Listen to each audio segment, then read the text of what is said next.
Recueils sont issus de la pochette du disque Liberian Girl.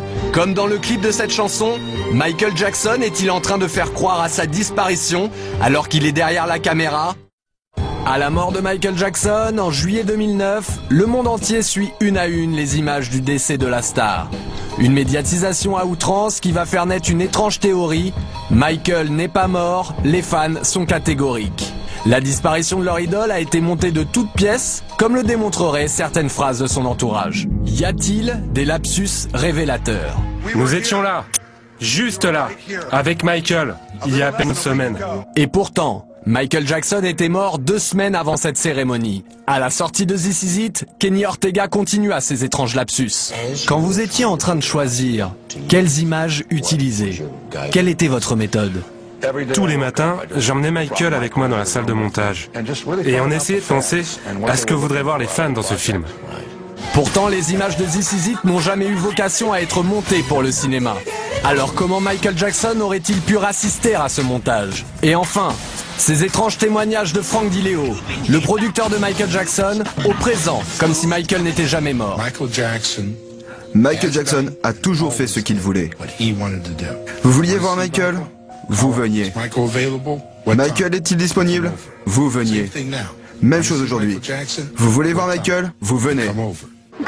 Pour les fans, ces lapsus ne sont pas le fruit de l'émotion, mais les preuves d'une mise en scène précipitée et mal préparée.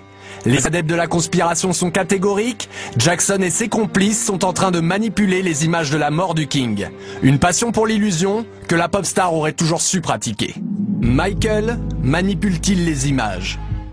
En 1985, des clichés incroyables de Michael Jackson endormi dans un caisson à oxygène défrayent la chronique. Et pourtant, la chambre hyperbare serait une folle rumeur que la star elle-même se serait amusée à inventer. Lorsque l'affiche du projet Believe est diffusée au public, les fans de Michael y trouvent d'autres raisons de douter. Michael continue-t-il de leur envoyer des messages?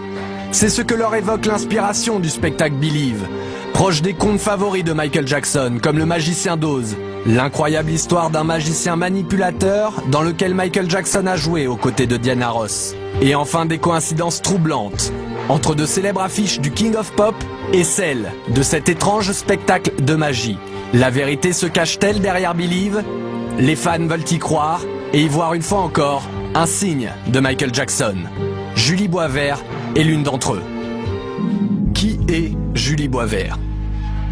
Après le décès de son idole, Julie Boisvert se lance dans un voyage sous forme de pèlerinage sur les lieux symboliques de la vie de Michael. C'est comme si je perdais un membre de ma famille. C'est quelqu'un qui a fait partie de ma vie entièrement depuis que je suis toute petite. Admiratrice du King of Pop, Julie ne peut s'arrêter de vouer un culte sans borne à Michael Jackson.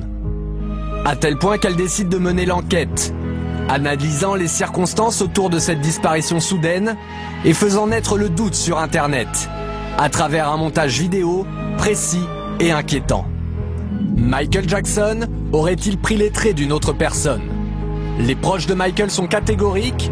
MJ a toujours pratiqué l'art de la manipulation et du déguisement. Son frère Marlon, comme d'autres, raconte avec beaucoup d'humour ce goût de Jackson pour le déguisement. Je me rappelle avoir été un jour dans un magasin de disques. Il y avait cet homme qui achetait beaucoup de CD. Il avait une petite coupe afro et de drôles de dents. Et ses habits étaient affreux.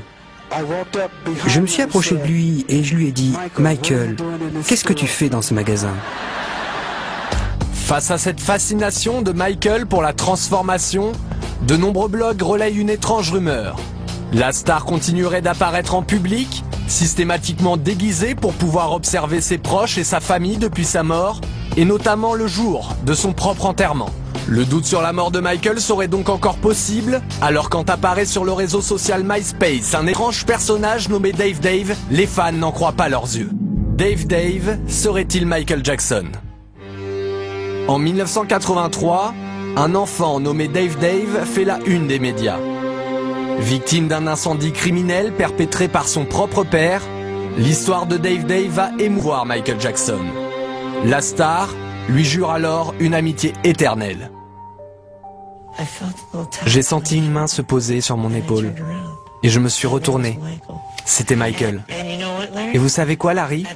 Ce jour-là, nous nous sommes promis une amitié qui ne finira jamais. Soudainement, en septembre dernier, Dave réapparaît sur le plateau de Larry King. Ce troublant personnage va donc faire amplifier la rumeur. Pour les fans, Dave et Michael présentent trop de ressemblances troublantes. L'impossible devient alors envisageable pour eux, les mots et la voix seraient trop ressemblantes. You all mean very much to me, and I love you very much. May God bless you. I love you very much, and may God bless you all. I love you. Ces étranges coïncidences continuent aujourd'hui d'alimenter cette théorie selon laquelle Michael Jackson ne serait pas mort. Une énigme qui ne cessera pas avant que les fans n'aient trouvé ce qu'ils veulent, la vérité, leur vérité. La vérité triomphe toujours.